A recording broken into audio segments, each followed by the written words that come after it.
Okay, well, it's Brandon here from Cakewalk at the Music Messe 2009, and we're really happy about this new thing we have called the V-Studio 100, which is sort of a kind of the baby brother of the V-Studio 700, which won the MIPO award the other night. And this is kind of a unique product. It runs on Mac or PC. It can be used away from a computer or with a computer. And one of the nice things about it really is that you can basically take it with you, and as a standalone device, it can work as a digital mixer. So essentially you have an 8-to-2 digital mixer with built-in compression and built-in EQ and a reverb as well, so you can monitor, and compress your guitars and things like that. And if you have a good idea, there's an SD card slot right here in the front, and you can basically record your ideas right to it. You can actually even play back from the SD card and record to it again. So using like a 32 gigabyte card, you can record a ton of time in it. And the nice thing is you can also sort of mark things if you're recording a live show or something. And then when you're working with the computer software, you can take those files, put them in the computer, and those markers will all show up.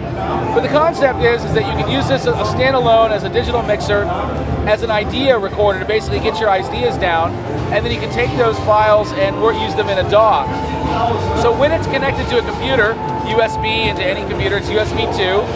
It's then an 8-in, 6-out audio interface, and it's also a very high-resolution fader. So as I move between various tracks, the fader snaps to where it is. I can arm a track for automation, start writing automation. It's a 14-bit, 16,000 step fader, very high quality, very nice, very high quality audio interface, mic pre's for recording into the computer. Now the other thing it can do is that when it's connected to a computer, you can actually control plugins and things with it. So if you're on a PC, you have a software called Sonar VS. It's based on Sonar, 64 tracks. That software can be loaded on a PC, and then you can control Sonar essentially right from here. So, on screen, I'm able to control like the VX64 vocal processor that comes with it. I can control, filters on instruments, delays, what have you. If you're not running a PC and maybe you're on a Mac, you can work with it in Logic or Ableton or whatever, and these all send MIDI controls, and it acts like a Mackie control. So it's always a control surface no matter what you're using.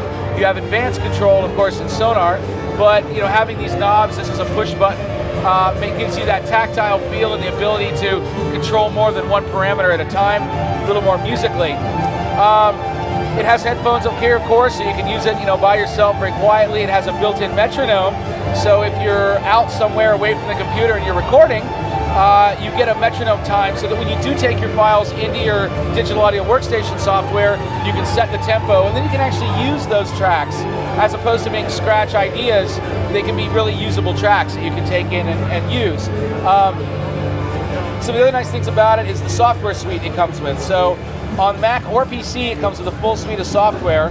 There's Studio Instruments drums, Studio Instruments bass, strings, Studio Instruments keyboards. There's also Dimension LE, Rapture LE, and then a full suite of effects for mastering, reverb, spatializers, and then also the VX64 vocal strip. So also Guitar Rig 3LE. So right out of the box, literally, or in the box, you can get very professional sound, get your ideas down very, very quickly. There's MIDI in and out, in case you want to use it as a MIDI interface as well, digital in and out. So really the idea behind this is that I can take it with me, I can get my ideas down, I can go do a live show and kind of mix a small band with compression, EQ, and reverb, have backing tracks that play back off of the SD card, record the performance back to the SD card, take it back home or plug it into a laptop, mix my session, put it up on MySpace or whatever, or plug it into a computer and you have a very high quality DAW controller and a very high quality audio interface. So this is going to be available probably June or July at a price of around $699 USD, which will probably be very similar in euros by the time it's released. So we're very happy about it, and I think a lot of people will find it's a very useful and very musical tool.